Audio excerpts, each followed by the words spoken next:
to protect ourselves and the ones we love. Ultimately meaning that we have empty streets, many closed doors, and limited movement. Yet, it's in times like these that the Kenyan spirit of resilience, unity, and resolve has in the past come to life and emboldened us as a people. Even now, amid the uncertainty and gloom, there is hope. Hope that together we will overcome this challenge and rise again as a nation.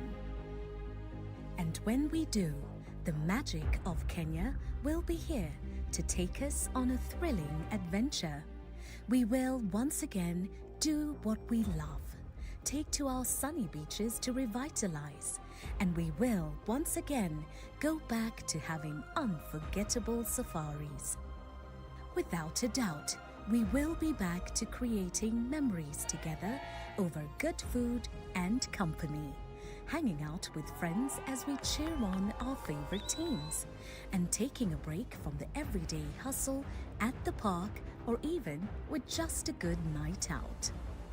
Together, we will overcome this moment, and we will be back to doing all the things we love doing most.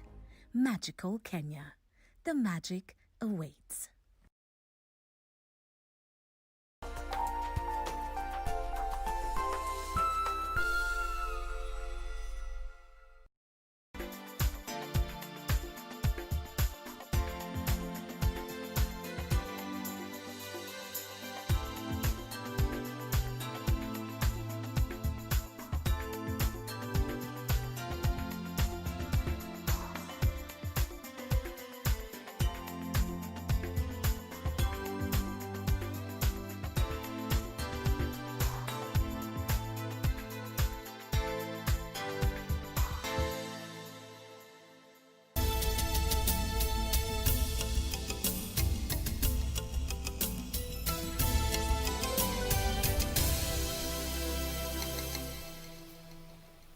It is Sunday, the 26th of July, 2020. Good evening to our viewers here in Kenya and around the world.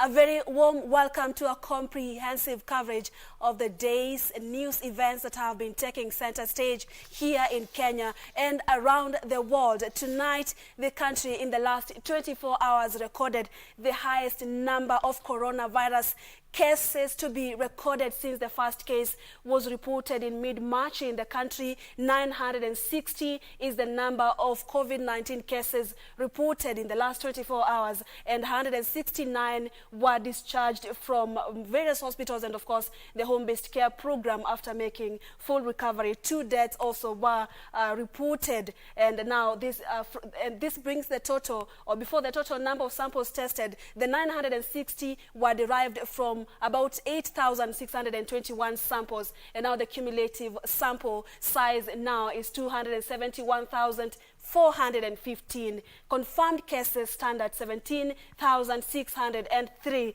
almost nearing the 20,000 mark, and recovery 7,743, almost not even near the half the number, because today we didn't discharge quite a lower number of patients. 280 is now the number of people that have succumbed to this virus. And the number, remember, the Minister of Health has projected that the peak for the coronavirus infection in the country will be around early August or even up to September, and therefore now recording 960 cases of COVID-19, it's quite a signal that we are really still struggling with this virus, and we are yet to get to the peak. But there are frontliners in the fight against coronavirus, and part of this is we are talking about the healthcare workers. They have been leading the fight against coronavirus. The World Health Organization says that about 10,000 health workers in Africa alone have contracted the deadly virus. About 500 COVID-19 patients in the country are also healthcare workers. 3 have succumbed to this disease. Tonight on Family Matters, we will talking about the frontline health workers. How best can they be protected 4 months on, and they are still talking about inadequate number of patients, medics rather, responding to this coronavirus, and again substandard personal protective equipment. We'll be talking to George Gibore, who is the Secretary General, the Kenya Union of Clinical Officers, and we also have a clinician here who happened to contract the virus. Good thing he recovered from this disease, but in line of duty, he will also be telling us some of the struggles that the frontline workers are going through during this time and how best can they be protected. That and much more. Do engage us at Purity_Museo and at KBC Channel 1 News. The hashtag to use is Channel 1 Weekend. Let's now begin our weekend bulletin tonight with a news highlight.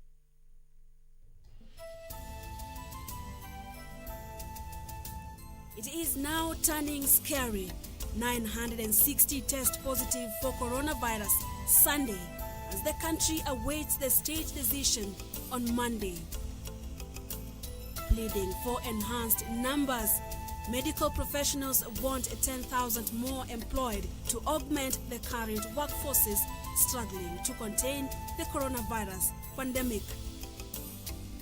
And what a carefree life. Hundreds smoked out by police in Kiambu bars disregarding government's regulations on COVID-19.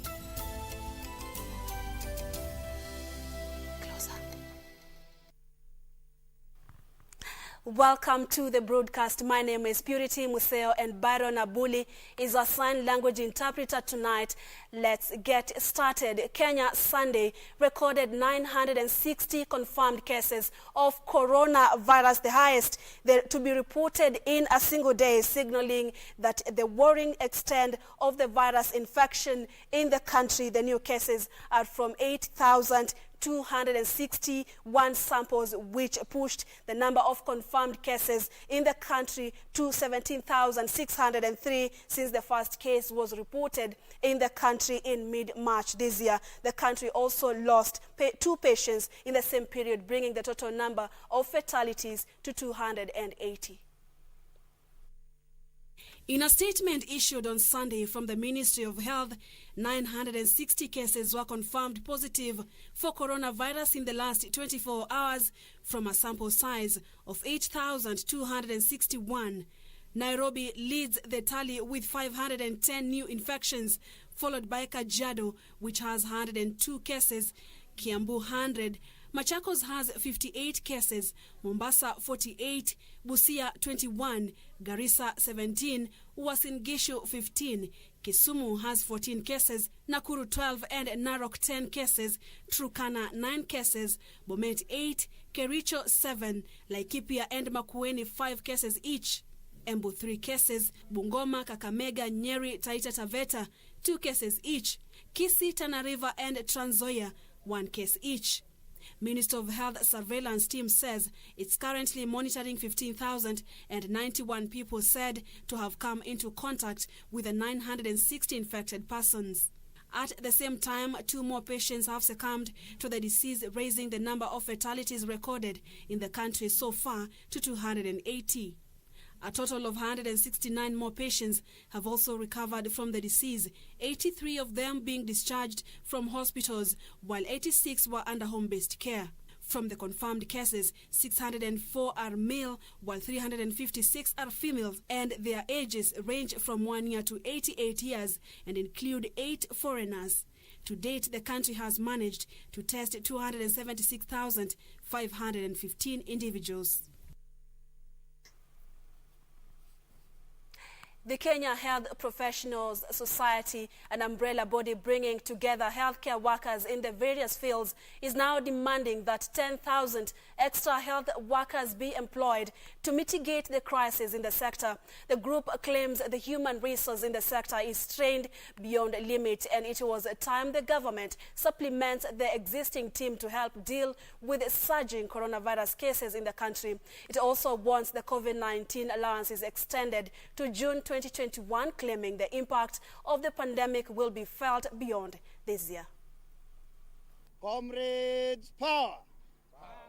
Comrades, power! In a joint press conference bringing together various unions in the health sector under the Kenya Health Professional Society, the medics took issues in the manner the country is handling the coronavirus pandemic. They claim the Ministry of Health has failed to adequately protect its members from the pandemic, and a number of them are currently in isolation, having tested positive for the coronavirus. According to the group, 531 health workers have been infected and 8 lost their lives. As we speak today, we have lost 8 health workers. We have lost 5 from Nairobi, 1 from Kajiado, 1 from Wajir, and 1 from Mombasa. The group now wants the government to employ 10,000 additional health workers to help bridge the shortfall and help the struggling team to contain further spread of the virus. Employ 10,000 health workers so that we can go to their own homes and we can continue their treatment for their conditions in their own homes.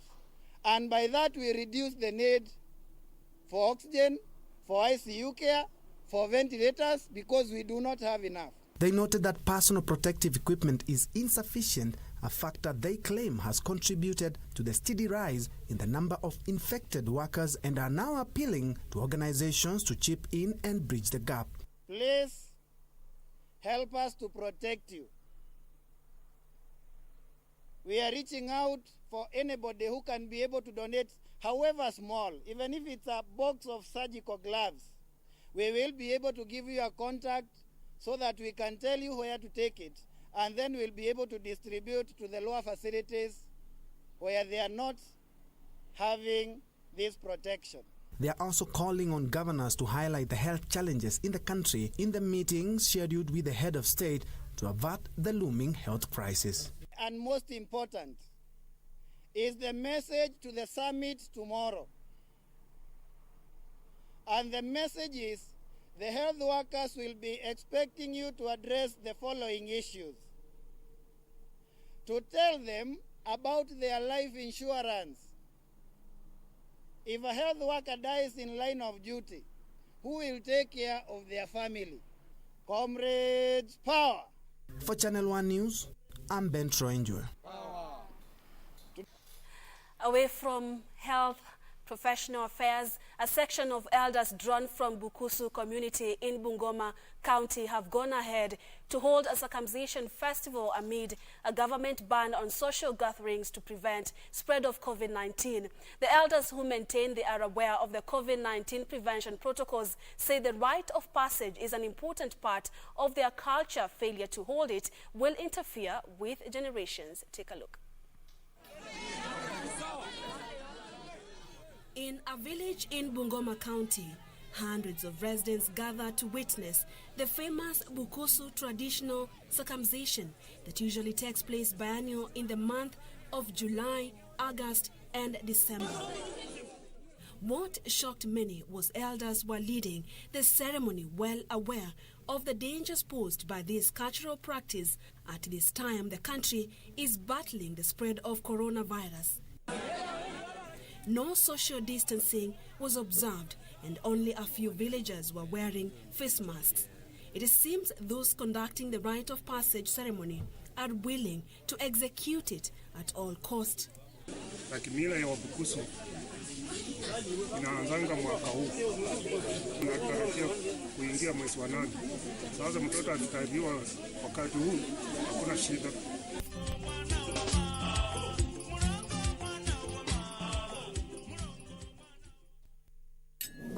They say postponing the rite will have ramifications on generational naming or generational transition, as the next age group will be affected. Tunatii sharia ya serikali mambo ya corona. Corona iko ndio, lakini tunasimamanga 1 meter away. Hata vile mtoto alikuja kwa nini kutoka Chandoni, hawakuwa kwa group kama vile wanafikiria. Walikuja na watoto walikuwa wawili, lakini walikuja nao pole pole, wanatembeza hao watoto kwa 1 meter.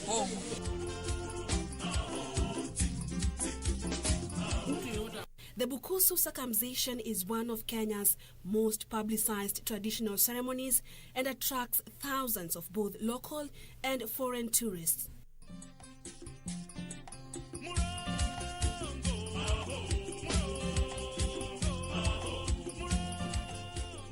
During the ritual, an initiate travels to his maternal uncle's home, where a ceremony is held during which a bull is slaughtered.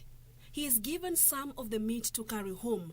The next day, he is taken to the river in the wee hours of the morning, where his entire body is smeared with mud, and on return, he is circumcised at the gate facing west. Purity Museo, Channel 1 News. From Bungoma County to Kiambu, bar owners have now resorted to playing cat and mouse games with security apparatus to beat the government's COVID-19 regulations.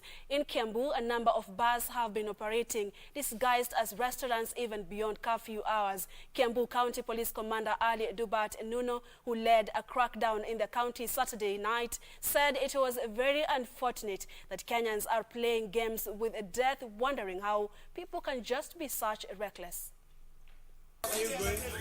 It is everyone for themselves and God for us all. Go home.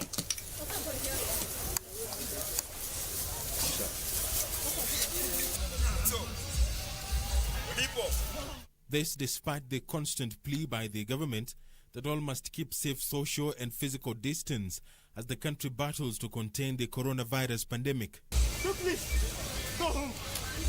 Please go home. We are going. Yeah.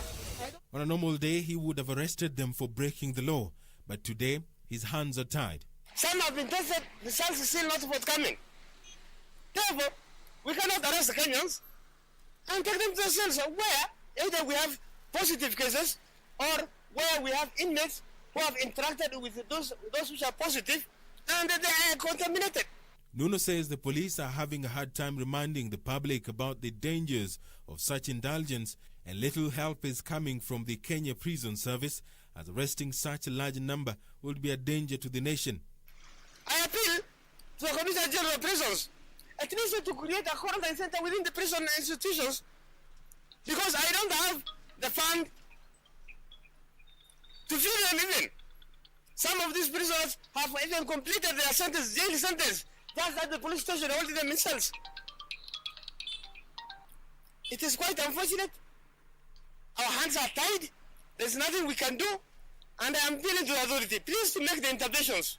Kiambu County is among the areas leading in COVID-19 cases, and the area governor has even directed the closure of bars to help tame the spiking numbers.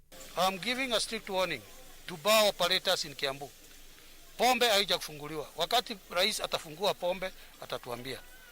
Tunaona watu wanaenda, wameanza kufungua kitu inaitwa sijui of license, wines and spirit. Mutatuona kutoka wiki hii. The National Assembly Security Committee will this week tour the Langata Women Prison and the Industrial Area Prison, two facilities that are grappling with congestion, a situation that is likely to be aggravated by the COVID-19 pandemic. For Channel 1 News, I am Edward Kabasa. At Andrew Njega, you're saying you're watching Channel 1 Weekend this Sunday. Thank you so much. And then we also have Mutiso Gregory. You're saying you're watching from Yatta County in Machakos County, sub-county rather. Right. And then Kemoy, you also tuned in to Channel 1 Weekend. Evans Ngudi, you're already watching from Diani. Keep them coming. We are live on Facebook, on Twitter, YouTube. You can as well stream live.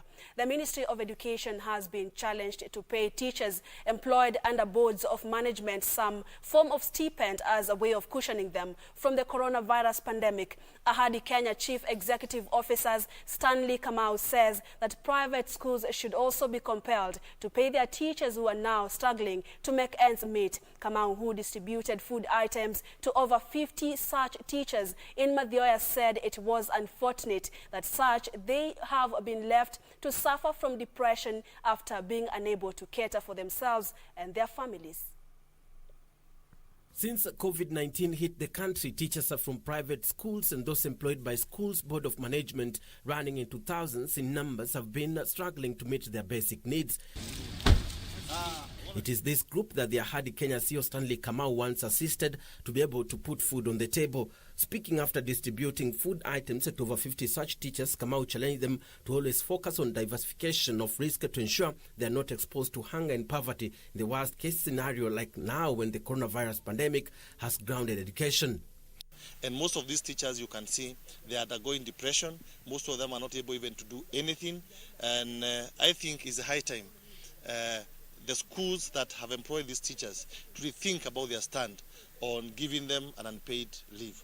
Kamau, in the meantime, wants the government to issue a directive to management of private schools to start paying their teachers stipends to enable them survive. So I think we still had 1 month and few days of school fees that were not utilized. So I'm asking those schools to utilize that money, at least to pay the teachers for their salaries, even if they are going to repay back when the schools open.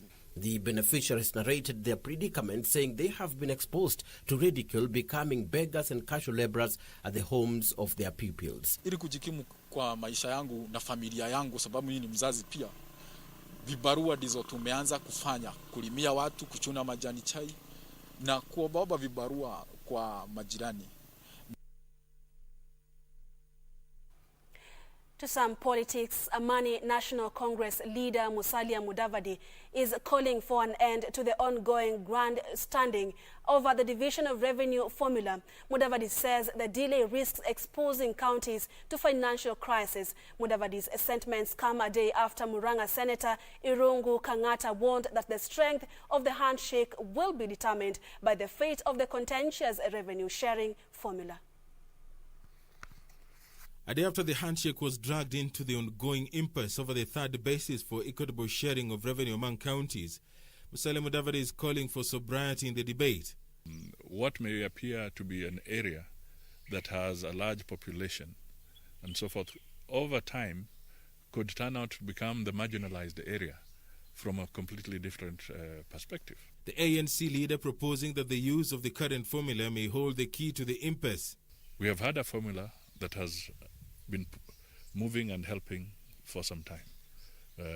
Clearly, after 5 years or 6 years, it may require review, as I said, because circumstances change. On Saturday, Senate Majority Whip Irungu Kang'ata stoked controversy when he warned that the defeat of the proposed formula would sound the collapse of the handshake and by extension the BBI.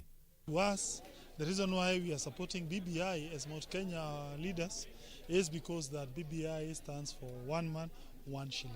Kang'ata's remarks have been met with criticism from a section of leaders who have argued that it would be irrational to link the BBI to the revenue impasse.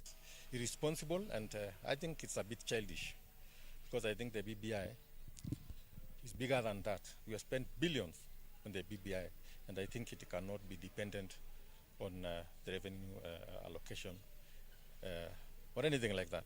1 mile, one person is going to address the marginalization that has been there in this country since independence. Mimi nina matumaini makubwa ya kwamba hizi hesabu za kugawanya pesa hazina support ya baba Raila Amolo Odinga wala hazina support ya Rais wa Jamhuri ya Kenya Uhuru Kenyatta. After stalling 4 times, the debate on the contentious formula is expected to begin in the Senate this week.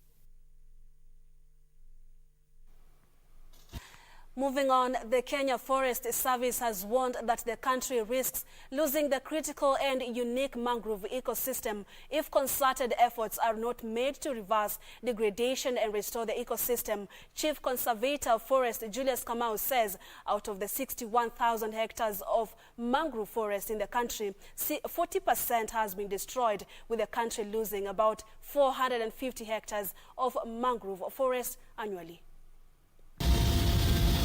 Constituting about 8% of the national forest resources in the country, mangroves ecosystem are predominantly found along the coastline from down south at the border town of Vanga in Kwale County up to Kiunga on the north of Lamu County. With this year's theme being toward sustainable conservation of mangrove and its efficient use, the Kenya Forest Service led the country and indeed the rest of the world in marking the International Day for the conservation of the mangrove ecosystem in Lamu County. Basically, we are looking at Lamu, having the largest section and part of the mangrove ecosystem. And out of the 61,270 hectares, about 35,000 are actually based in Lamu County. And therefore, Lamu County is a critical county in this respect. Found in 5 of the Kenya's coastline counties, including Kwale, Mombasa, Lamu, Kilifi and Tana River, the mangrove ecosystem provides habitats to various amphibious and marine species, serve essential functions to the surrounding communities, and at the same time preserving the environment and biodiversity. It actually protects the shores of the coastline, and which, if otherwise was happen, it will actually cause a disaster to the human population. 2, if you look at the 5 counties of coastline, and you look at their livelihoods and the source of economies, 75% to 80% of the economy depends on the fishery resources. The production of fishery resources basically is nested within the conservation areas of mangrove ecosystem, together with the coral reefs and the seagrasses. So they form a very tight, complex ecosystem that actually support the productivity of fish. And therefore, if we don't protect them, then actually we are compromising the livelihood of about 80% of the economy of the coastline. With at least 9 mangrove species available in the country, Chief Conservator of Forest Julius Kamau warns that the country risks losing the ecosystem if concerted efforts are not made. As we stand today, out of the 61,000 hectares of mangrove, 40% of that is degraded. In fact, annually, we lose about 450 hectares of mangrove. And if this trend continues, then we may lose this critical and unique ecosystem. And that's why the concerted effort of all Kenyans is needed at this time to be able to reverse this degradation, but also restore these ecosystems. As some communities living around the ecosystem continue to depend on the mangrove for building, wood and beekeeping, Kamau says the Kenya Forest Service have partnered with other stakeholders in the restoration of the ecosystem. And one of the things that we have done is to engage and empower the communities around this ecosystem, create awareness among them, the importance of mangrove ecosystem, link that to their livelihood, and by them knowing that by destroying it, they are destroying their livelihoods, they have become the first great ambassadors of conservation. And this year alone, we have been able to replant about 3 million mangroves species within this area. And this will continue as we continue with this financial year. Ben Chumba, reporting for Channel 1 News. Efforts to clean the Nairobi River as well as revive and upgrade Nairobi's Michuki Memorial Park are on top gear, with plans to have the park officially opened to the public before the end of August. The government says the rehabilitation of the park is part of the ongoing process of greening and bringing back city's lost glory. The park is situated along Nairobi River between the Globe Cinema roundabout and Museum Hill interchange. For a while now, work to transform this 26-acre park has been shaping up after it was handed to Kenya Forest Service in April as one of the green spaces in Nairobi. The park is situated along Nairobi River between the Globe Cinema roundabout and the Museum Hill interchange. Currently, the Michuki Park, named in honor of the late former Environment Minister John Michuki, who had pushed for the cleanup of Nairobi River and its surrounding, has undergone a major facelift. His focus was the Nairobi River. And he put together 17 ministries to come up with a 10-point plan to clean up the Nairobi River, but not just cleaning the water, also ensuring the riparian reserve. Actually, he's the one who enforced very, very strongly, firmly, the 30-meter riparian reserve. We have worked on Michuki Park, and hopefully after a month it will be open to public. We are working at City Park, Uhuru Park, and Central Park to ensure that all these green places are not only cleaned but maintained. We've mapped out 103 discharge points in the last 3 months along the river, and we've been able to stop a number of them. And there are a number of facilities and establishments along the Nairobi River ecosystem that discharge untreated effluent directly into the river. The rehabilitation has brought on board key partners. The park, which is scheduled to be officially opened before end of August, targets to offer Kenyans an aura of tranquility. We have now the nature trails or the walks that we can have, not less than 2.5 kilometers. We want whoever comes here, we don't want to encourage sitting down. We want to encourage a mobile experience. First of all, you experience the open park and also the deep nature, the deep forest area. And you are able to be educated step at a time. So far, a perimeter fence has been erected to keep off outsiders and curb encroachment into the park. Already 2.4 kilometers of walkways have been set up, as well as a nursery which will be supplied with indigenous trees. Public toilets have also been set up. Plans are also underway for a cafe and an open amphitheater for public performances. Before 2008, when the late Michuki fronted the idea to restore the area, more than 2/3 of the land was largely unattended and was illegally used as a dump site. Kamche Menza for Channel 1 News.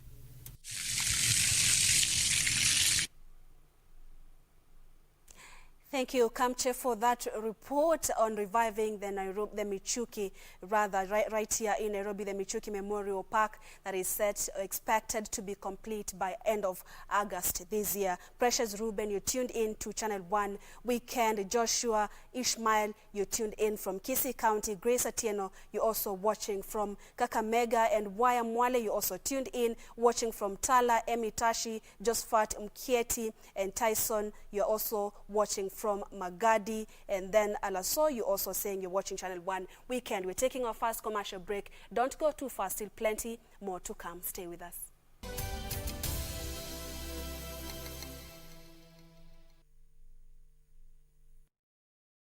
When the world changed, it made us go back to the simple joys and love the little things even more, like serving up your best, eating together, and sharing more. Now, we'll take nothing for granted and always remember to taste the simple joys.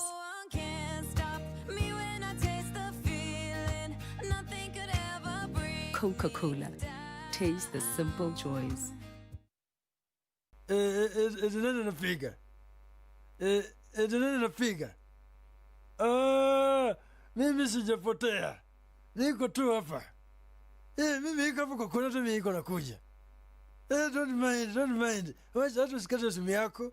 Mimi ndio hii nimefika, hata angalia kupata baba anakuja. Bonyeza star 811 star 962 hash. Bonyeza star 811 star 962 hash. Hamjambo wa Kenya wenzangu. Mimi ni Mheshimiwa Mize. Ninalotaka kuambia ni kuwasihi ya kwamba korona iko. Na ili tupigane nayo na tuishinde, ukitoka nje, ukifika kule nje, kuna hata maji yamewekwa nje na serikali. Unanawa mikono kwa maji na sabuni. Na maji yenyewe yawe ni yale ya kutiririka. Pale unaponawa, unaangalia usafi wako wa mikono, unaosha huku nje ya viganja, unasugua katikati ya vidole, pia huku kwenye kucha, manake uchafu wajifiche huku kwenye kucha. Uoshe, kisha sunza na maji yanayotiririka. Maji yakimwaika, kusema kweli tutashinda. Tuzingatie na tutii sheria.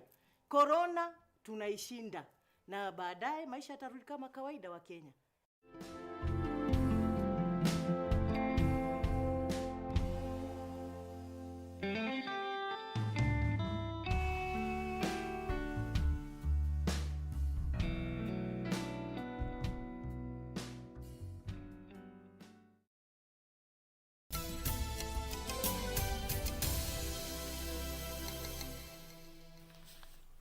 Thank you so much for staying with Channel 1 Weekend. Communication Workers Union wants the Minister of ICT to terminate management of Postal Corporation of Kenya over alleged mismanagement of the organization. Elsewhere, 6 people cheated death after a police vehicle they were traveling was swept away Saturday evening in Baringo following heavy rains currently being experienced in the area. These and more news or stories in news making headlines in the counties. The The Communication Workers Union is now appealing to the Ministry of Information, Communication and Technology to step in and help employees of the Postal Corporation of Kenya who are in distress. The union claims the institution has been mismanaged to an extent that it can no longer meet its obligation of paying its employees. The union is also questioning the structure of Postal Corporation, claiming the 9 general managers was a big burden. How can an ailing organization like this have 9 general managers? Managing who? If you can't bring even 10,000 shillings in a month. If you can't pay salary for 4 months, how do you have 9 general managers sitting?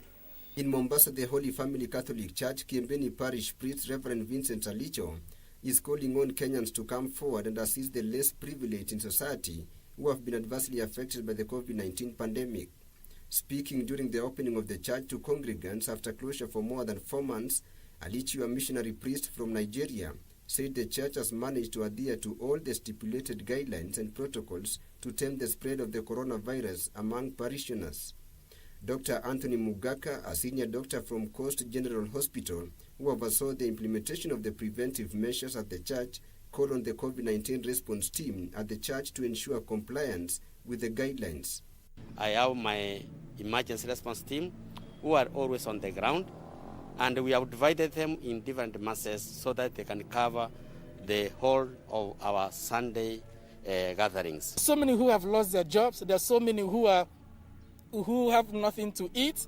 There's so many out there who are just hopeless and are depressed, that those who can should come to their aid.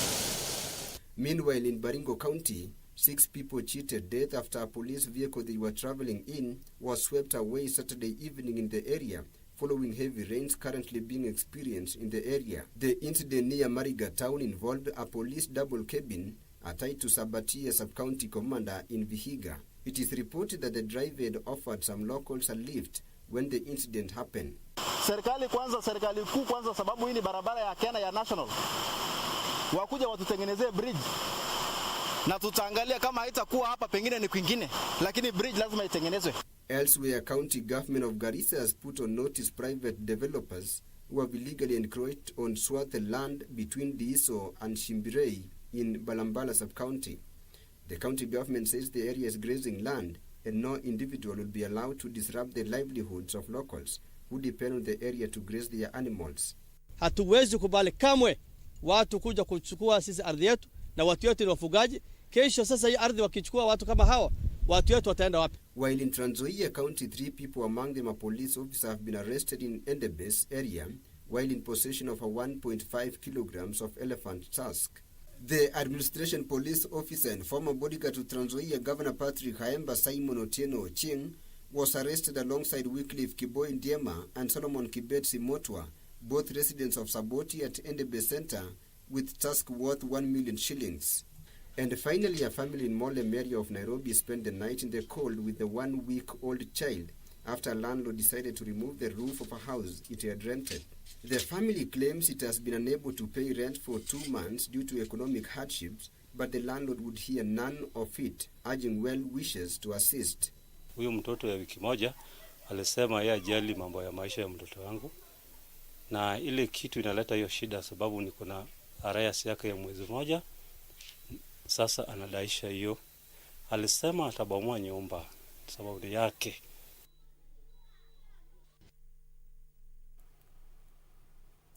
And on our second and last part of my COVID-19 fight series, the war against the coronavirus pandemic is being fought in hospitals around the world.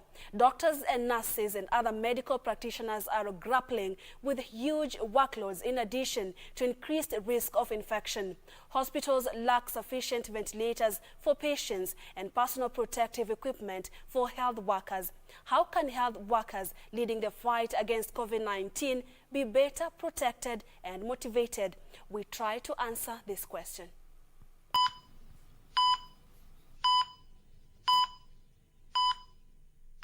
Doctors and nurses around the world are putting their lives on the line as they try their best to manage the growing number of COVID-19 patients.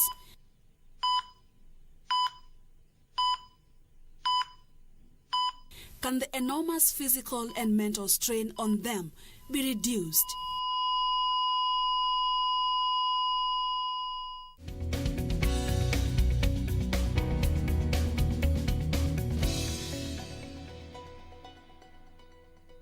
Pumwani Maternity Hospital in Nairobi. No visitor is allowed here. The obstetric and referral hospital is temporarily out of bounds for new patients. The Ministry of Health says this is to allow the government time to put in place measures to curb further spread of coronavirus. At least 41 employees at the country's largest maternity hospital have tested positive for COVID-19 in the month of July alone. 21 or 22 are support staff, ancillary staff from revenue, DGN, CSSD and the like. The Kenya Medical Practitioners, Pharmacists and Dentist Union says so far over 500 healthcare workers have tested positive for the deadly virus. At least 3 have succumbed. Any patient who walks into the facility could be COVID positive, asymptomatic and presenting with other symptoms or other illnesses, but also having COVID. And that when that happens, by the time the suspicion of a patient having COVID and they're tested positive and they have interacted with a number of healthcare workers, then we've exposed as many healthcare workers as possible.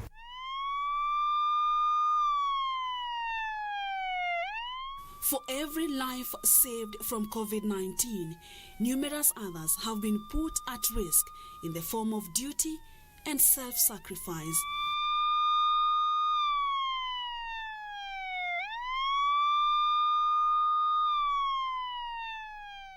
Asha Hassan, a nurse at Pumwani Maternity Hospital, knows better than most the price of caring for highly infectious patients.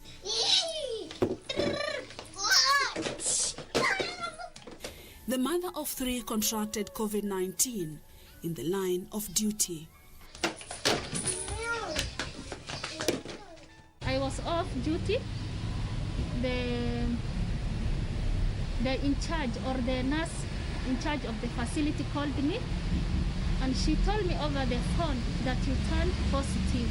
Karibu ni faint cause nilikuwa kwa njia. I was in Kangundo na kuja hivi Nairobi. Hata nilishindwa kudrive.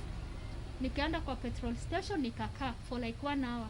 Ndo hazi yangu akanikujia akachukua gari akanileta nyumbani. I don't know if my kids are in window period wataturn positive. Yani nilikuwa na mawazo mengi. She was the first nurse to test positive at the facility. Even before I was tested, I was having all the symptoms like body weakness, headache. Even if I swallow painkillers, it was not going. Nilikuwa nayo.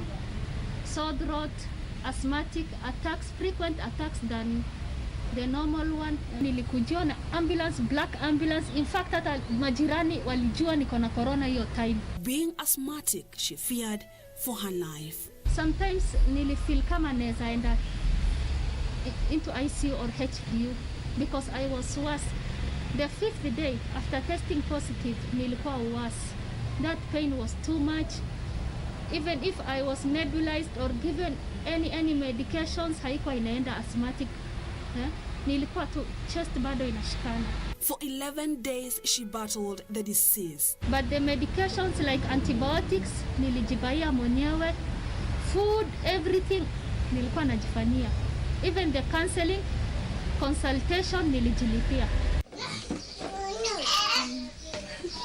Her 1-year-old baby who was breastfeeding also tested positive. I went there for 2 days in isolation, Kenyatta. The small one has started showing all the symptoms. Alikuwa na homa, headache, na fevers ambaye haiendi hata umpe hata antipyretics, hizo madawa za kumaliza fever. Asha has recovered, but she is scared of reinfection. At least alhamdulillah I'm okay. Right now na feel poa, lakini sijui vile nikirudi job if I will get reinfected again ama nita remain negative. So right now hata nikikupigia calculation nimespend like 73k. Accessing proper personal protective gear is still a challenge. Now hata neighbors wananistigmatize nikitoka nje hata kuanika nguo mtu anakutoroka, so unaamka saa 9 ya usiku uanike nguo. Some of the healthcare workers basically just staying at home, being asymptomatic and all, but just staying at home without a clear pathway of treatment and care. Kitu tu ningetaka tupewe the right PPEs na waandike more nurses at least, because una hustle mpaka unajipata umekuwa infected. With the coronavirus overwhelming the country, medical staff are faced with an additional trauma of having to work without the proper protective equipment, and soon may have to choose who is and who does. Purity Museo, Channel 1 News, Nairobi.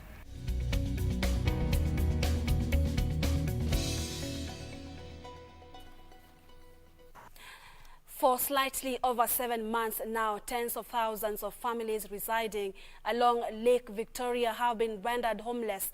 Business and property worth billions of shillings destroyed as the lake backflow wreaks havoc.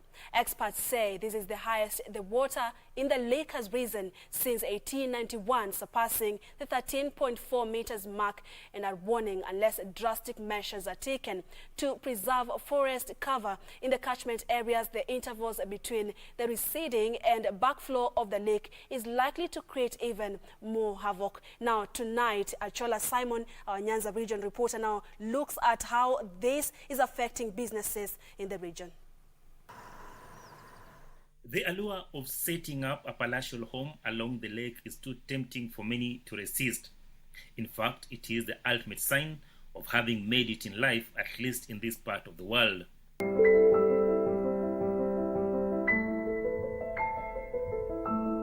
The cool breeze of the lake in the almost baking heat along the lake shores gives that therapeutic feeling. The sight of the sun setting as the golden rays bounce off the still waters with the evening cool breeze is a sight to behold, a feeling that has seen hundreds of thousands seek to own a plot along the lake shore. But many will be thinking twice given the fury of Mother Nature that has seen several palatial homes, business premises and farms along the lake destroyed.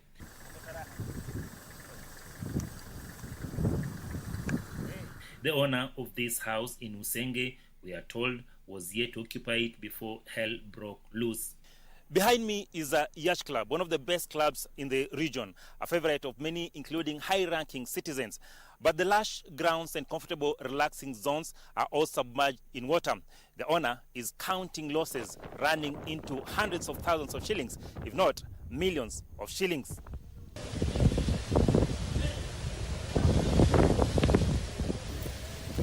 The business along the shoreline of Lake Victoria, mostly in Kenya, runs into billions because we have the backflow of the lake has damaged residential and business premises, and it has pushed away people who are on the beaches. So they have not been able to continue with their work as before.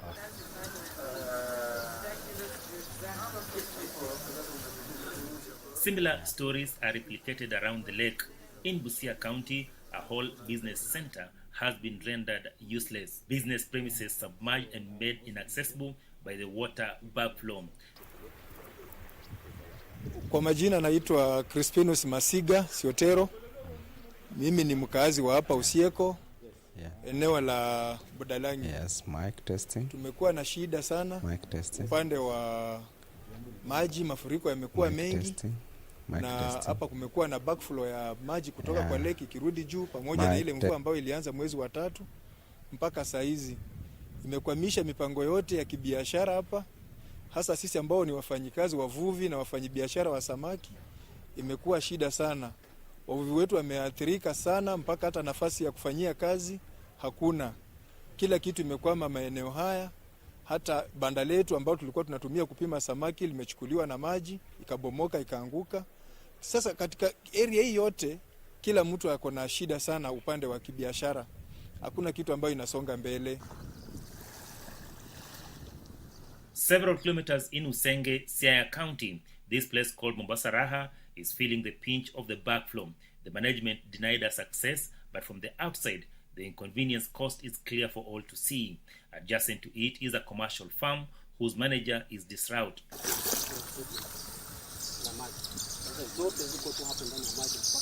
Mango trees, tomatoes, and other vegetables that once flourished have all been destroyed. Asubuhi hata huwa ni kabla sijafungua geti huwa nakuwa na mawazo. Nasema na wakati ule nilikuwa nikikaa hapa nakuwa napata. Lakini sasa hii nasimama hapo kwanza naanza kuchora na nasema sasa nitaanzia wapi nitamalizia wapi? Ama niende ama nikae. Kitu naniambia vumilia tu basi endelea tu kufanya maji itaenda tu. Sasa nakuwa na ile mafikirio kusema kile watoto wangu wanasoma. Na sasa nikienda watasomaje? Sasa ni heri nijikase tu kwa sababu nipate ili wapate kukua. And as if losing his livelihood is not bad enough, Shadrack Mkobero has been forced to move his family to the nearby shopping center for peace of mind. Maji inaleta nyoka, inaleta kwanza kuna nyoka nyingine ambayo inaitwa Wajaluo inaitwa ungere. Nyerene ama nyerene. Hii ya ile python kubwa hiyo. Hata kuna wakati mwingine niliua moja hapa. Kubwa sana. Sasa hii maji inaleta manyoka, inaleta vitu mingi hata magonjwa. Sasa ukitembea ndani sana alafu kuna mdudu mwingine ambaye ako ndani. Akikuingia tu kwa mguu. Hiyo mpaka wanasema mpaka upige hivi ndio atoke, lakini usipopiga ukitoa hivi anatoka na nyama. Sasa ndio madhara ambapo hii maji inaleta. Malaria, vitu kama hiyo. His wish is that the government will help those affected by the backflow to restart their income generating activities. Sana kama mimi nimeona kama nimesaulika. Sababu nikiangalia upande wote imefunga. Huku sipati mshahara, huku serikali imenyamaza hivyo, hata hakuna chochote. Basi sasa niko tu vile unaniona tu hivyo. Hapo ndio naona kama nimesaulika kabisa. Sababu ningekuwa nimekumbukwa, ingie kweli hata mtu angesema ulikuwa unafanya kazi nzuri lakini sasa umeadhirika, angalau unaweza kusaidia ABCD. Lakini hakuna. Sasa ingine hata naweza kuwa nimesimama hapa ama nafanya kazi yangu naona gari kubwa zinapita tu. Ikipita sasa nasema Mungu, usaidie yako hata mimi angalau nikuwe hivyo. Lakini hakuna. Sasa niko tu kama mnyonge lakini nilikuwa nafanya kazi yangu mzuri. Lakini sasa hii inaleta kama umaskini, sasa nikae kama mtu ambapo unaweza hata kufikiria kwenda kuiba na hujazoea kuiba. Several kilometers away, we find this group of locals tending to their farms, while the backflow has been a blessing to them. Wild animals such as hippo, warthogs, and snakes are making it difficult to reap anything from their toil. Kwa kupanda, siko napanda hapa. Hapa nimeanza tu kulima dizia. Juu hii maji yenye imejaa. Tulikuwa tunalima dogoi. Na vile sasa maji ilikuja ikajaa, tukahamia huko. Juu hapa hakukuwa na maji. Sasa kitu ile yenye tunaona shida yenye iko hapa ni hiyo mnyama inaitwa kiboko. Ikikuja usiku yeye itakula kila kitu. Hata pale mkiona palikuwa na mboga, lakini ilikula yote. Sasa vile tumefanya kazi yenye tumefanya hapo ya kuchimba mtaro ni kama tumeizuia kidogo. Sasa haifiki sana, na kuna wanyama hii inaitwa nguruwe mwitu. Pia ni shida hapa. Zinatembea usiku, zinakula nyanya, zinakula mahindi.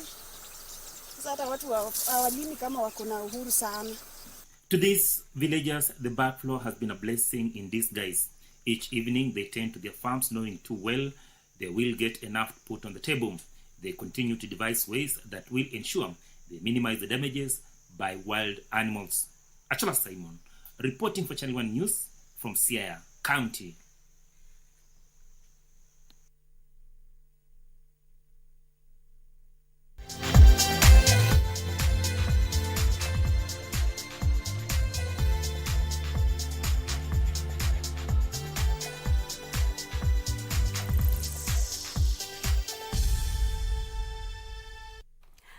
Let's now go through the sport, and a 21-year-old Kitui-based athlete David Ndonga has called on the national and county governments to construct and refurbish more training grounds for talented youth.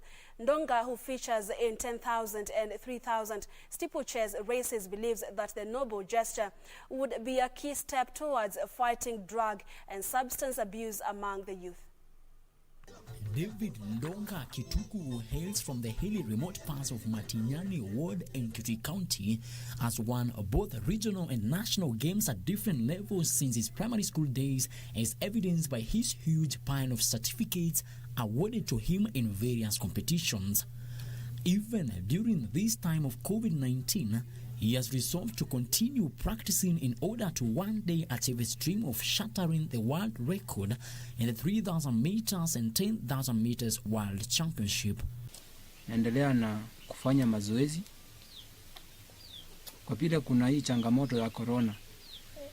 Sijakomea mazoezi pia. Naendelea na mazoezi.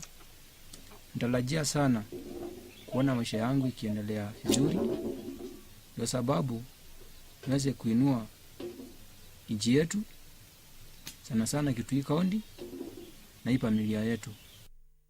Kituku has made it a routine for him waking up early every morning and running for several kilometers away and back home to his home village Cheni in Kauma location, Matinyani sub-county, where he was born and raised up. Kama nasaidiwa sana na wazazi wangu, kwa sababu miwanga tunategemea sana chakula za shambani. Wanga tunategemea mapato yenye wanga wazazi wangu wanapata, na mimi wanga tunafanya mazoezi, nikisikia mbio kama siko mahali wanga tunaenda. Through his hard work, he has won several championships within and outside Kitui County, and even participated in Avena Marathon, where he finished in the second position. According to him, the greatest challenge affecting athletes in Kitui is lack of training facilities and failure of the county government to nurture talents. Lack of finances and sponsorship to enable them pursue their dreams is a challenge too. Tunanga zile uwanja za kukimbilia. Ungekuwa na uwanja, atuombi sana tukue kama ile za Kasalani, lakini saa hii tuangalie Olu Matiniani, saa hii hakuna uwanja yenye mtu anaweza kuja kutrain. Yenye tu wanga tu inatusaidia sana ni kukimbia kwa barabara, lakini ile naona nikutautiwa ile uwanja ya kutrainia. Tunaweza kuwa tuna train, wale wanacheza mpira wanakuja wanachezea hapo. According to the young athlete, he has been only relying on help from his parents, who are small-scale farmers, and sometimes their produce is too little owing to harsh climatic conditions. His plea to the national and county government is to ensure that they construct more training grounds for talented youths to showcase their talents, as this will be a key towards fighting drug and substance abuse among youngsters, which mostly comes out of desperation.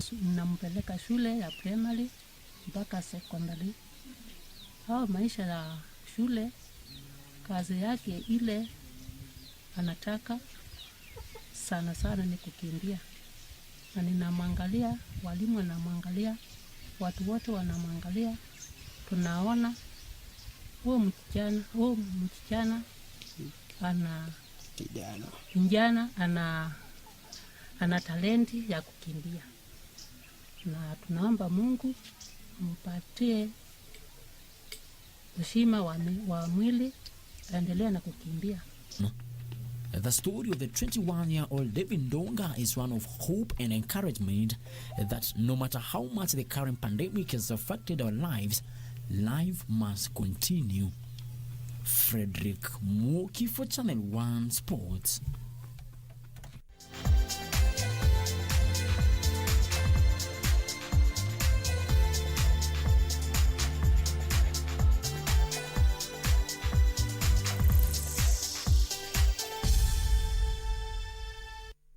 And it's not a wrap, it's just another break that we are going to take, because Family Matters is up next. Our focus tonight is how coronavirus pandemic has affected the frontline health workers. 500 have already tested positive for COVID-19 and 3 are among the 280 fatalities that the country has recorded so far. At Omaset Samson, you tuned in from Ukunda, Kwale. Chris Anyera on Twitter, you're also watching Channel 1 Weekend. And at Gishuri Michael, yes, you are tuned in to Channel 1 Weekend. Real Charles, you are also saying most definitely tuned in to Channel 1 Weekend.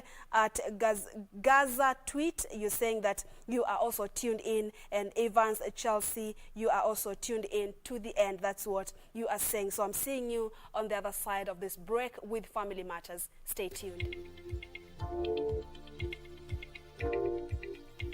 Good evening and a very warm welcome to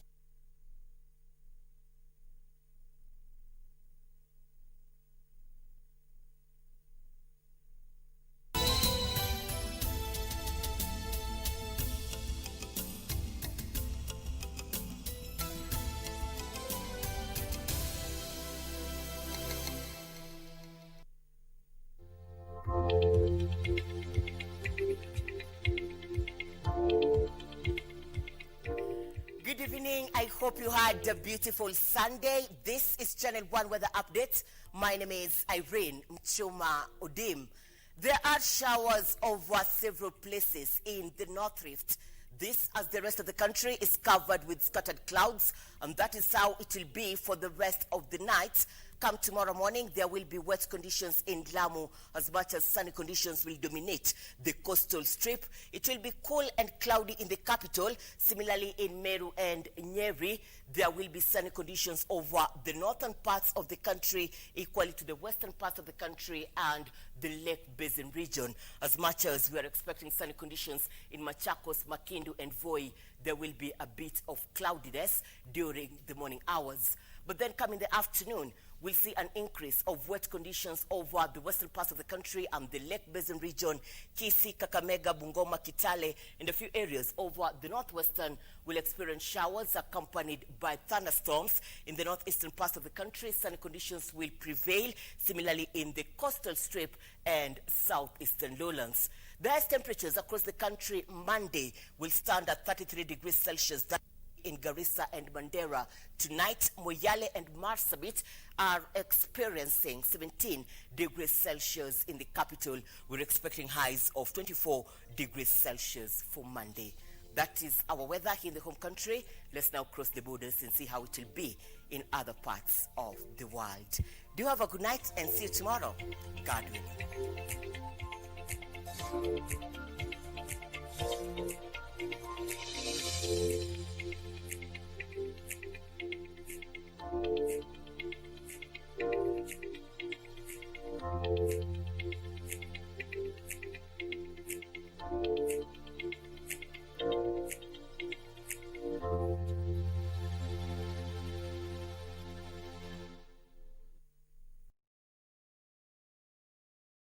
Sisi Kenyans, we are always ready kuzunguka for bidhaa na biashara. So, when the postal sector opened up, kila mtu started sending and selling kila kitu. And now, Kenyans have kadhaa local and international courier service providers and new e-commerce platforms. And in these times of crisis, our delivery and e-commerce networks are helping us send and receive parcels and goods purchased online safely. Now, the introduction of a national addressing system will fungua even stronger market links and leave no county behind. Mawasiliano kwetu, nguvu kwako. The Communications Authority of Kenya, opening your world. On the next episode of Kona. Binti, haitakuwa complicated. Ushafikiria kuhusu mabibi zako wengine? Watasemaje? Mimi sitaki shida. Shida gani? You have taken it too far. Having me sucked like I was a thug. Acts like one, get treated like one. For the last time, I am not the one trying to kill you. Like you would admit it. Mazee ndo time ya mwisho huo fala anatuchapilia. Usije ukafanya kitu ya upuzi. Lazima alipe. Na wajua hata sijasahau hiyo ngori yake ya kunidrag.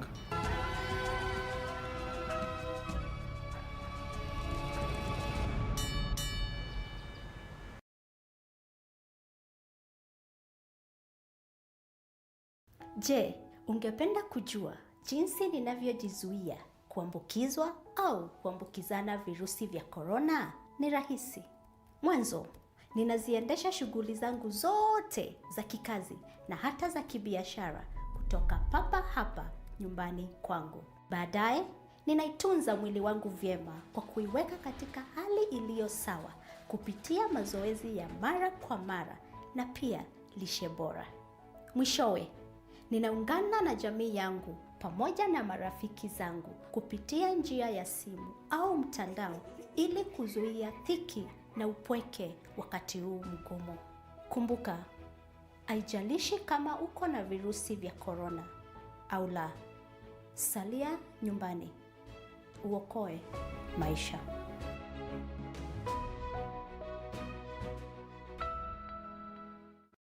On the next episode of Behind Closed Doors. Pilar, may I ask, what is wrong with you? That I want everybody out of my house, including you. Or did you forget that you can't come in here? Ismael. Ismael. Please, give me water. What? Give me water. Water?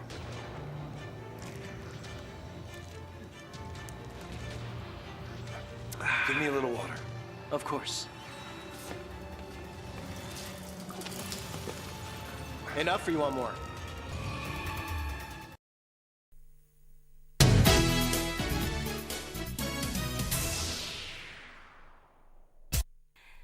And welcome to this episode of Family Matters. My name is Purity Museo. According to the World Health Organization, about 10,000 health workers, frontline health workers, have tested positive for COVID-19 in Africa. And in Kenya, data released by the Minister of Health and even what the healthcare workers are saying, as of last week, about 500 healthcare professionals tested positive for COVID-19. And this includes doctors, nurses, clinical officers, and any person who is at the front line as far as healthcare providers is concerned, and 3 have already succumbed from this disease. So tonight, we want to have a look at how the frontline soldiers have been affected by this coronavirus. Over 17,000 cases now reported, and over 7,000 have recovered from this disease. So also knowing the kind of care that facilities are offering the patients is also important. And now help me welcome our guests tonight. Next to me, George Gibore, who is the Secretary General for the Kenya Union of Clinical Officers. Of course, he will be talking to us about the status of healthcare and especially clinical officers during this time of the response against coronavirus. And then at the far end is Austin Odwor. Austin Odwor is also a clinician, but most importantly, he is the president for the Global Association of Clinical Officers and Physician Assistant, a clinician who is also a COVID-19 survivor. Welcome, gentlemen, to the show, and thank you so much for making time for us. Thank you for having me, Purity, on Family Matters. Let me start with you, George. Let's talk about the status of the COVID-19 response as far as healthcare workers are concerned. We are talking about the treatment being offered, the kind of support that the healthcare professionals are offering, especially to those who have tested positive in the country. Purity, as it is currently, majority of the healthcare workers, both the survivors and those who have not tested positive, are feeling that they are not receiving the support that they require.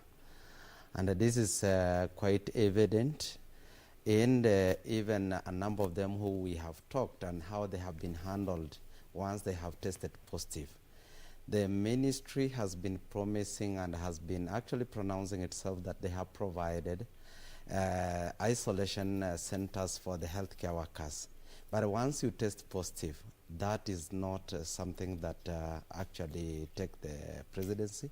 And we wish also to say, as you said, there are 3 healthcare workers who have succumbed. As it is today, it is stand at 8 healthcare workers.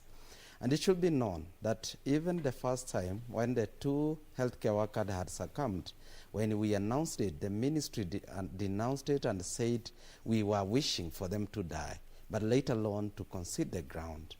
It is reasonable that the ministry keep the data and update the country, because that is how you can be able, once you give the information, then you allay the anxiety among the healthcare workers. Remember what happened in the West African country when the healthcare workers felt that they are not being supported. They were leaving the health centers, and they decided to flee away from the health centers. This is clear, and of course we have to appreciate some of the bodies that we have seen, like the Equity. They have tried a lot to supply, but most of the time we must be able to say that, even as I have said, some of us who have not tested positive and are working in the lower facility, the dispensary and the health centers, they are feeling so much vulnerable because, one, the only PPE within their reach is only the surgical mask. And to such an extent... talking more about the challenges. You've said the healthcare workers that have succumbed, the number is 8 and not 3. Maybe how many have been infected? Is it the 500 that we know?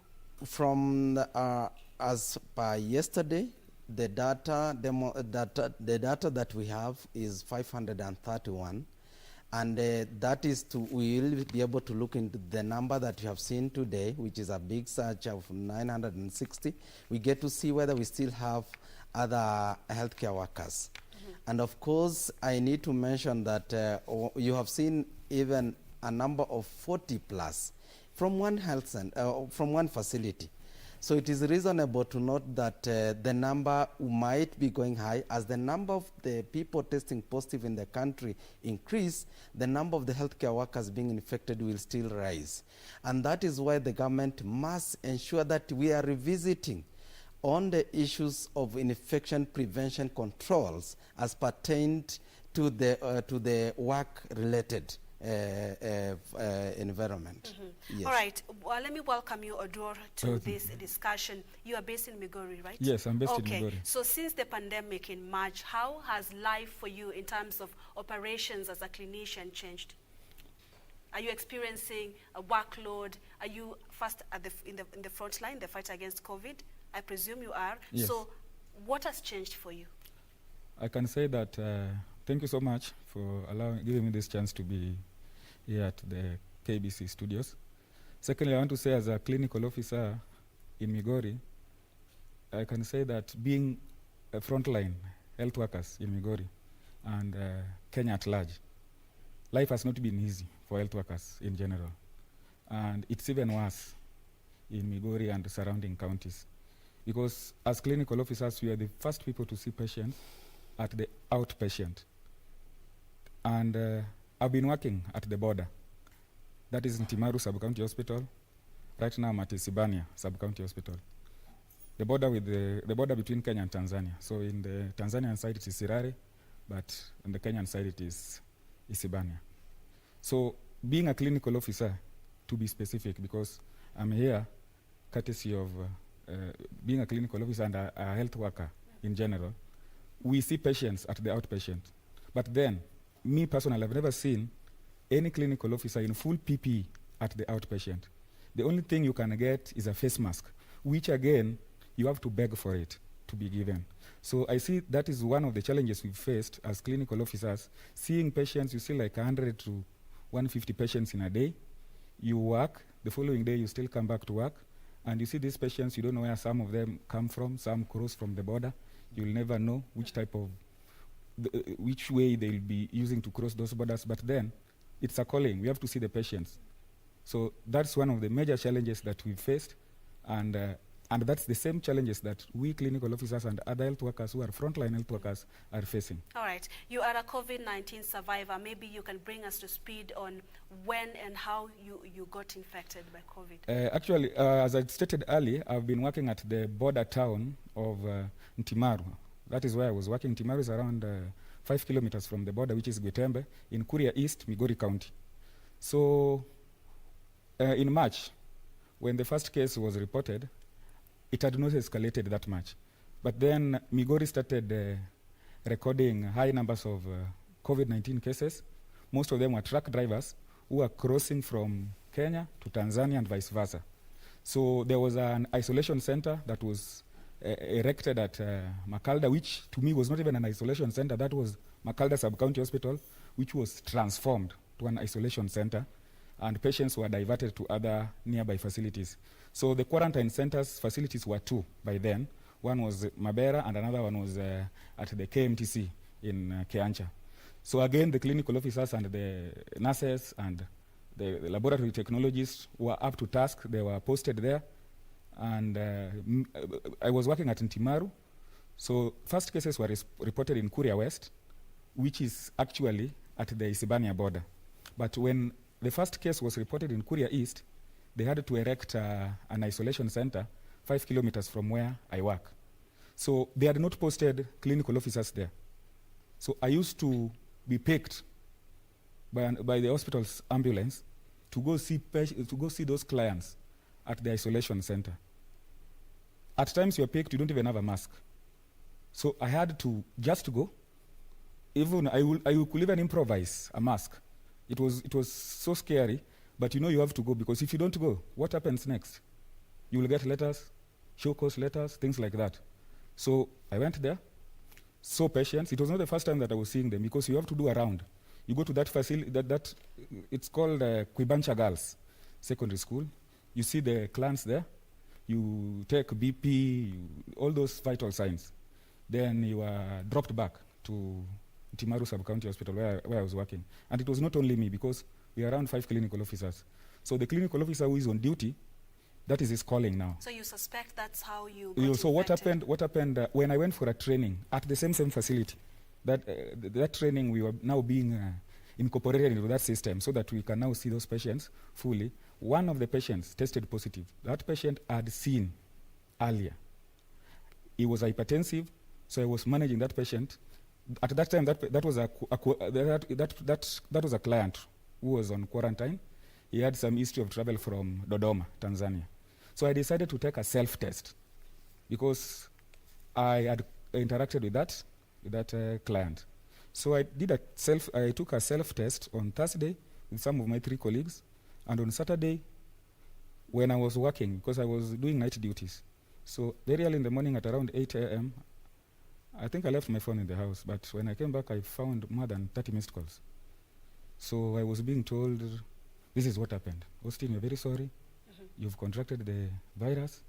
And I'm being told when I'm at the outpatient, seeing patients with a face mask that I was given 4 days ago. So I saw it. This was so painful. But because I'm serving patients, I had to do that. So I was whisked. I was given time to arrange my things. So I was taken to Makalda Isolation Center. All right. Yes. And you tell us what happened after isolation, being isolated. Is Gibore lack of adequate or even quality personal protective equipment the reason why more healthcare professionals are being infected by COVID-19? Precisely. And I need to add up and say that, as you say it and put it very properly, is that we are lacking enough supply for the PPEs.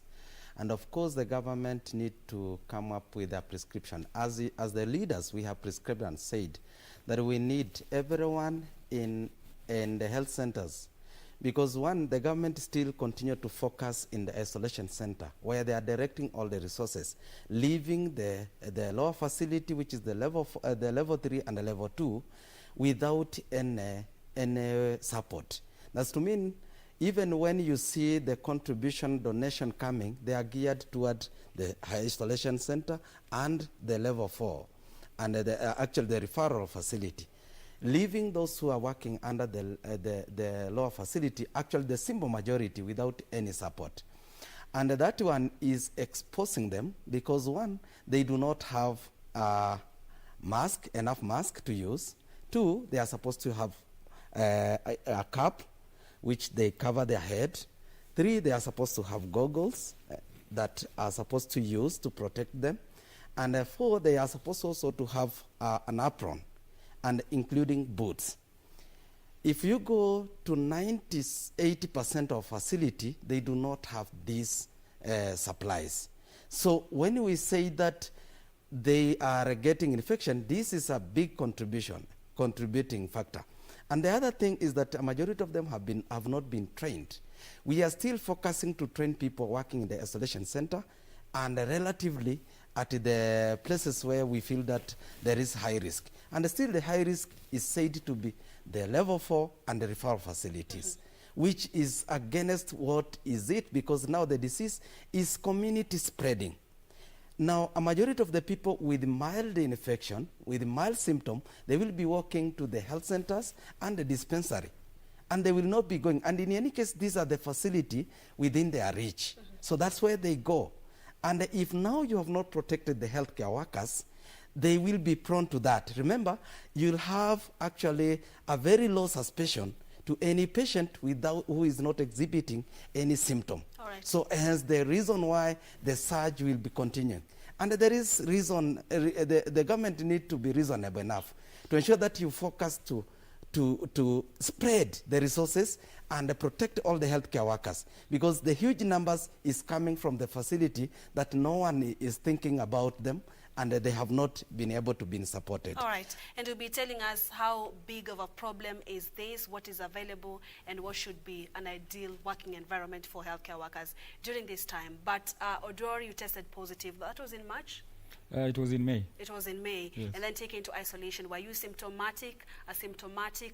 What happened until you turned negative? I was asymptomatic. Yes. I had no symptoms. It was, as I told you earlier, it was a self-test. I decided to go for a self-test, of which most people, even most health workers, they will not want, because they are not prepared. They don't have the PPEs. They are like, how? Because the risk is too high. So when I was taken to the isolation center, I found my colleagues there. Actually, 80% of the health workers, all of them who were at the isolation center, were my colleagues. At first, they just took me, and they mixed us with other people who also turned positive. And that place was hell. It was like a small prison.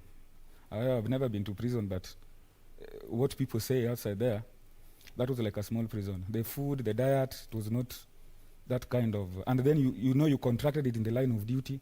You were not even a contact traced, someone who was being traced. I decided to take a self-test, tested positive. So I found one of my colleagues there. He was a laboratory technologist. He was also not very happy. We complained. You know, I'm a union official, national official of the union. So I was not happy there. I made a lot of noise. Then they removed us from that place after 3 days. Then they took us to one of the staff houses, which they turned to be now that, in quotes, the special isolation center for health workers. But you know, like Migori, I'm giving an example of Migori because that is where I work and that is where I come from. But even Kisumu, they were taking health workers to very nice hotels. At least you feel nice. You've contracted the disease in the line of duty. But now, you at least you be put in a situation where you can feel nice, you feel motivated, and with the issues of health workers also not being paid. The people who are also looking after us, who are my fellow clinical officers, my colleagues, the nurses, the laboratory technologists, they are also just taking the same food. These people, some of them, I don't know, it was even face masks was a problem. They keep on complaining, and if you look at the situation, even the surrounding, it was not easy. So I sat there, I was there, I was asymptomatic. I didn't take any drug in the entire 21 days that I was there. You were there for 21 days. Did you turn positive after 14 days? What happened? At the 10th day, they always take a test. Not 14th day? The 10th day, when you are there, they take the first test that 80% of the people turn negative. Actually, in that quarantine, in that isolation center, everybody had turned negative at that time. Unfortunately, mine was invalid. So they were saying, I don't know whether because mostly invalid is insufficient sample or what. They said that they were mixed up in my name. So they did another one, turned negative. So after that negative, it turned positive.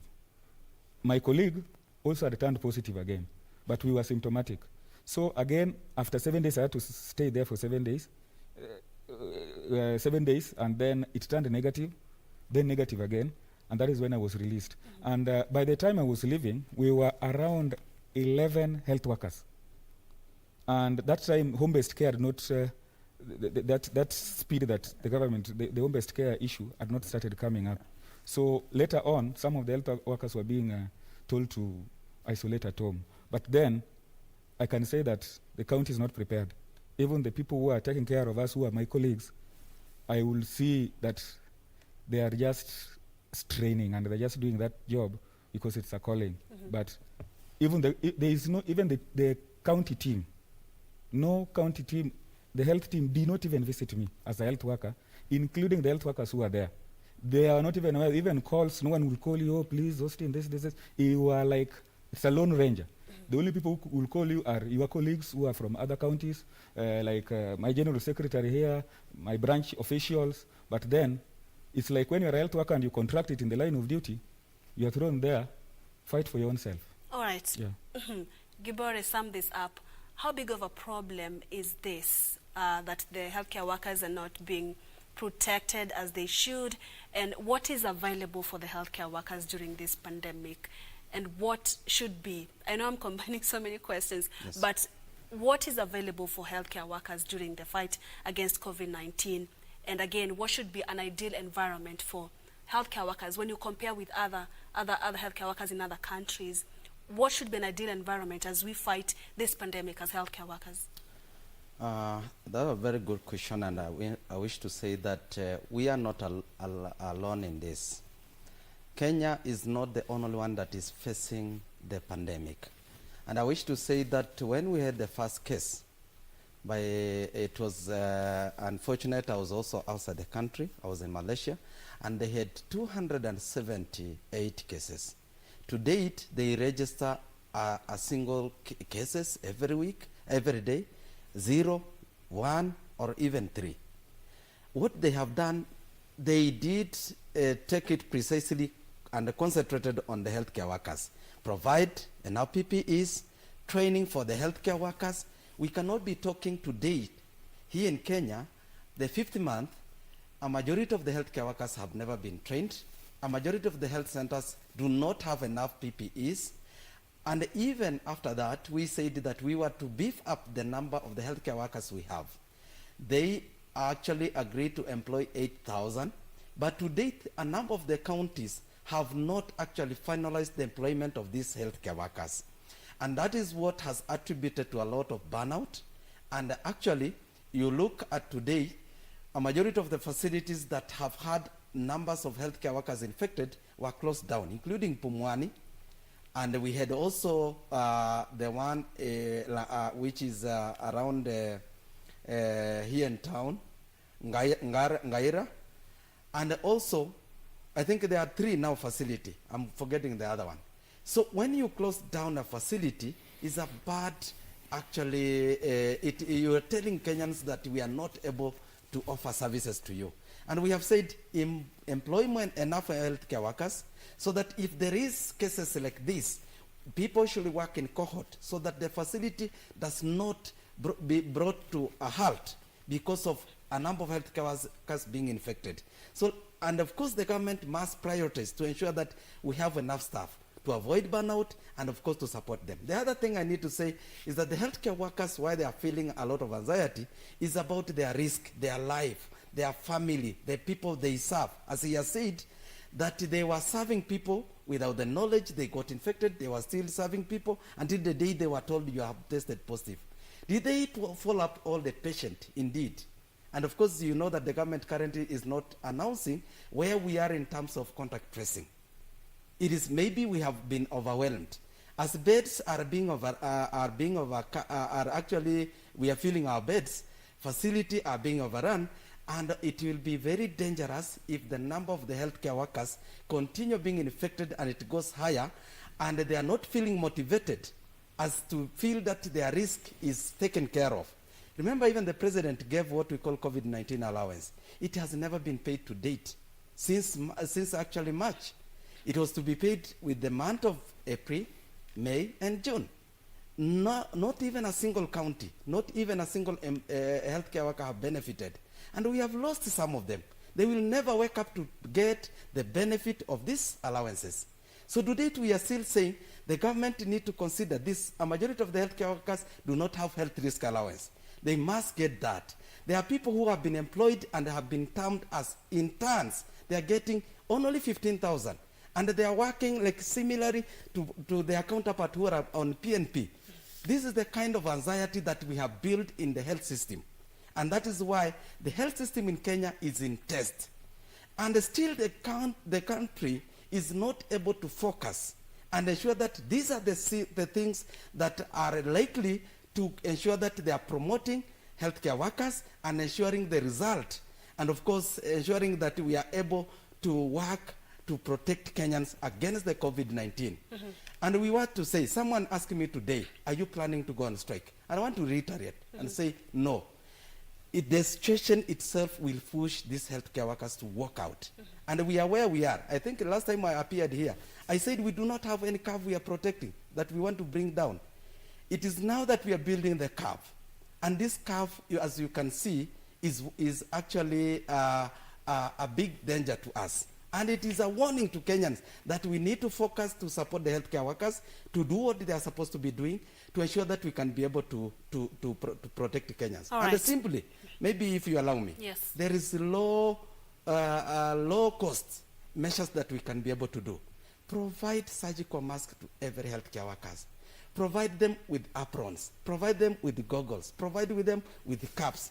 And ensure that every patient with any signs and symptoms that could be more of flu-like, that could be suggestively to be COVID, must be given a surgical mask between the time that they are in the hospital mandatory. And we have to ensure that all the healthcare workers have been trained and employ enough healthcare workers and motivate them with what they are demanding, like the health risk allowance. This will be ensure that the healthcare workers are working without tiring. Okay. Odwar, yes, after testing negative twice and you're released to go home, did you go back to work? Did the environment change, or how are you coping? I shifted from the earlier hospital where I was. Yeah. So I took 2 weeks. I was just at home. I was in my house just relaxing and trying to monitor the situation because I was asymptomatic. Then I went back to work after 2 weeks. But you see, because that is Migori's perspective. There is something that I really wanted to put to stress. A county like Migori, the county government has withheld clinical officers' salary, 2-month salary, for now. At this time of COVID-19, the clinical officers, majority of them who are seeing these patients, who troop from the border, you withhold someone's 2-month salary, and you expect this person to work with that vigor and stigma and that vigor when seeing patients. Yet this person has not been given 2 months salary. So that is one of the greatest undoing in the county where I work, where the Minister for Health has just refused to pay us our 2 months salary. More than 4 clinical officers have contracted the virus. This is someone you've not paid his 2 months salary. You still owe this person's 2 months salary. The risk allowance has not been paid. No, not the risk allowance. The COVID-19 allowance has not reflected in the account. But then you want this person to work, to see patients. So I rested for 2 weeks. Then I decided to report to work. Right now I'm currently working at Isibania Sub-County Hospital.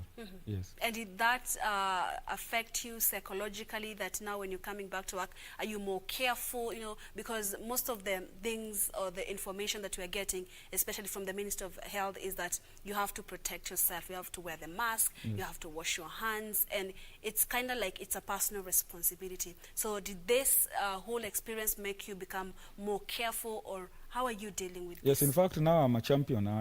From next week, I'll be moving from the villages in Kuria East and Kuria West, talking to residents, telling them what they need to do to prevent this COVID-19. And what the challenge, as I said earlier, is the issue of the PPEs at the outpatient. There's still shortage of face masks. I saw Equity giving PPEs. I don't know where these PPEs always go to, because they never reach us, and you beg to be given even a face mask. But now I've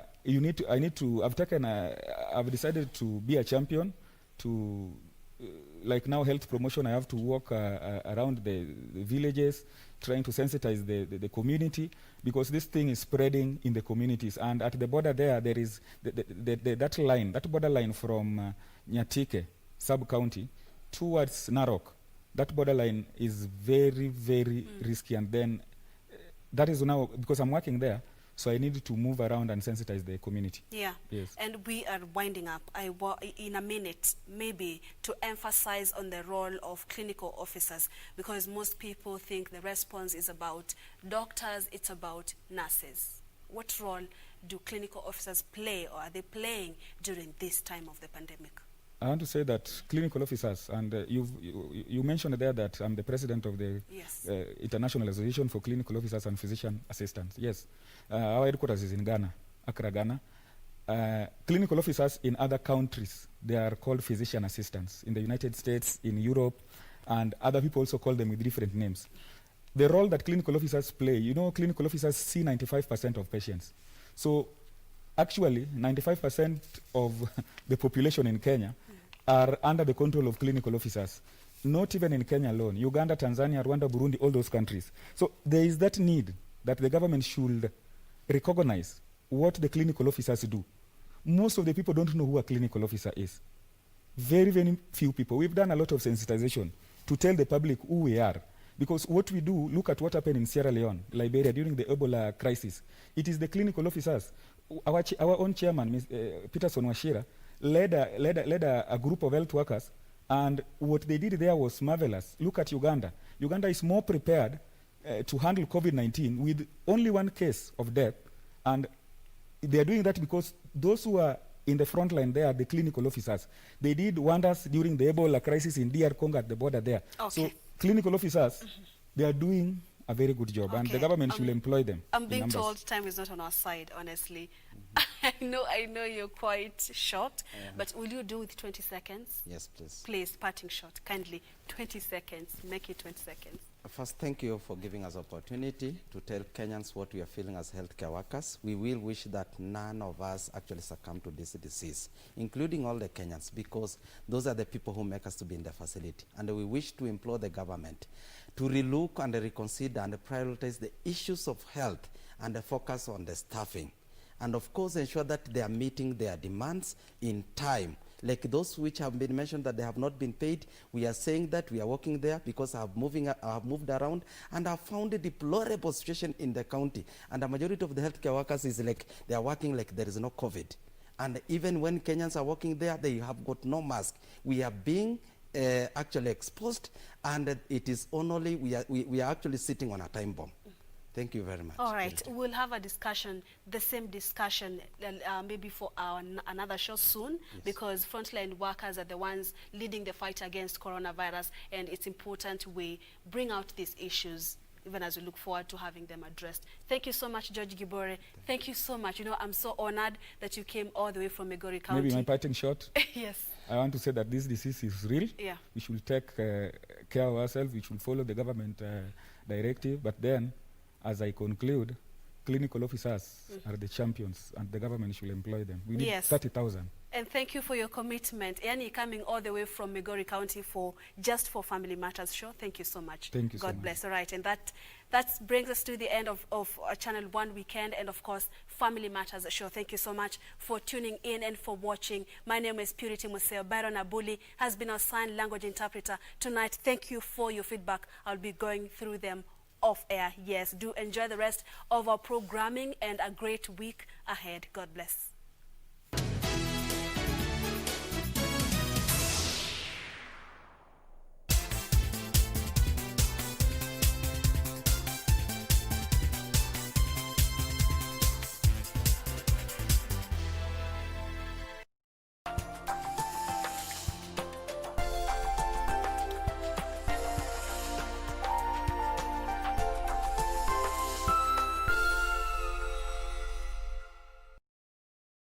With the extraordinary challenge we face as a nation, we find ourselves in a predicament, a situation that finds us adjusting to a new world order.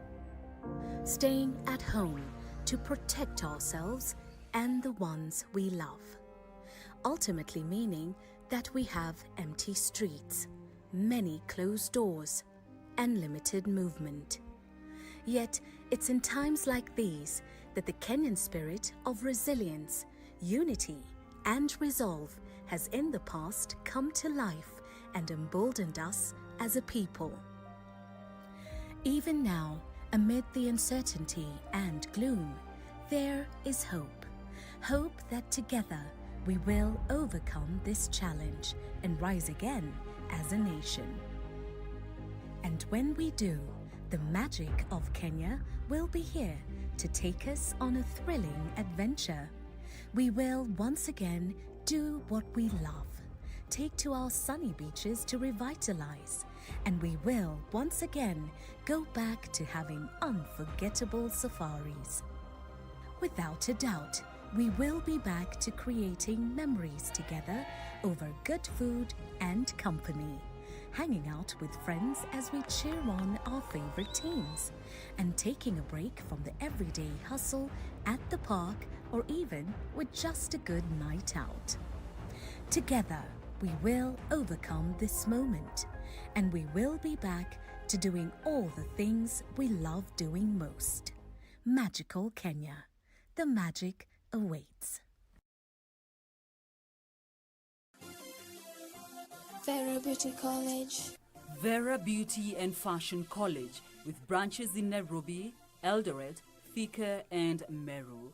Did you know that we are a TVET approved institution? We offer courses in fashion design, interior design in soft furnishing, event decoration, flower arrangement, event planning, hairdressing, barbering and dreadlocks, beauty therapy, makeup, nail technology, spa massages, teaching skills, TOT, solo business management, and many more.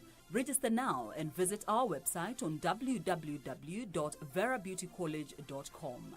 You can also call on 0725 923 550 Nairobi branch, 0728 087 689 Eldoret branch, 0722 227428 Thika branch, 0725 000 706 Meru branch. Vera Beauty and Fashion College, a TVET approved institution.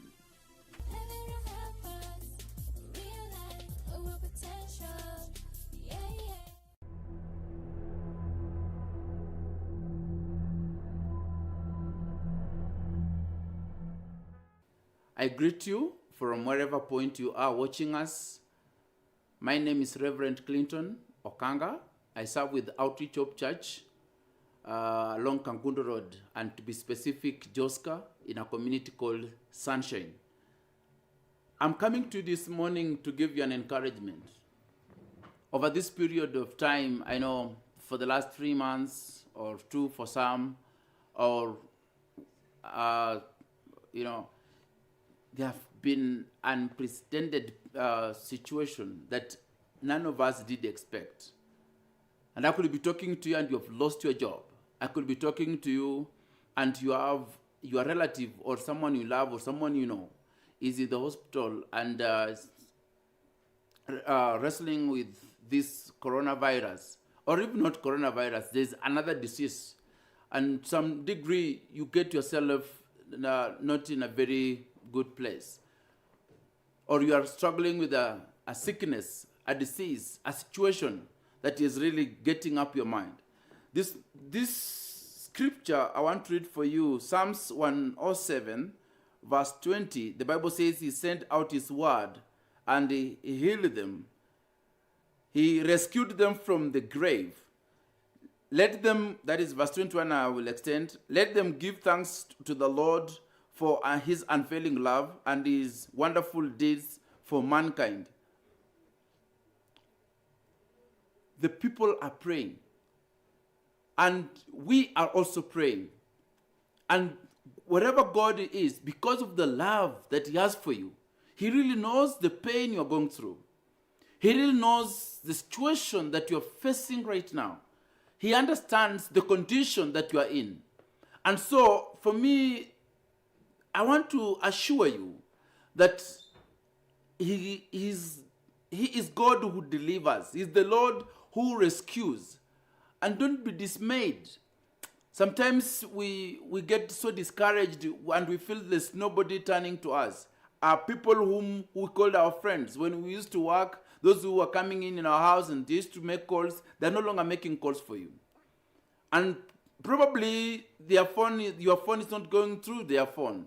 And when you call, when you text, they don't give you a message back. But I want to say that at the lowest point of your life, when you look unto Jesus and you ask of God, you call unto him, he says in Psalms 107 verse 20 that he did send his word and it healed. And he did not only heal them, but he rescued them from the grave. And so even to our country as a people, to our business that we're doing, to our company, we feel it is collapsing. Our God is God who rescues. Our God is God who heals. And even this time, he is doing it in this season. He is doing it in this coronavirus time. He is moving in a mighty way. He's so powerful and is making things change, both to our economy and to our social life. And whatever that he's making is doing it for our own good. And so I want to pray with you because I believe in this word that you're praying. As you pray, this word is coming right where you are and is making a difference in your life and is restoring the hope that is lost and is healing the wounded heart. And this message that you are speaking to this morning is healing on your sickness. Let us pray. Lord, I thank you for my viewer this morning who feel wounded and bitter about things that are happening. And Father, you are the Lord who heals. You are the Lord who delivers. And so this morning I speak your word, just as you have said in your word, that you send your word and it healed. So I send your word unto them that are so disgraced, unto them that are in pain, unto them, Jesus, that they have no end in that they seem there is no end. And as I send your word, I speak that the condition they're in, Lord, to come to an end. I decree healing unto the soul that is hurting, for you are the living God. And in Jesus' name we pray, amen.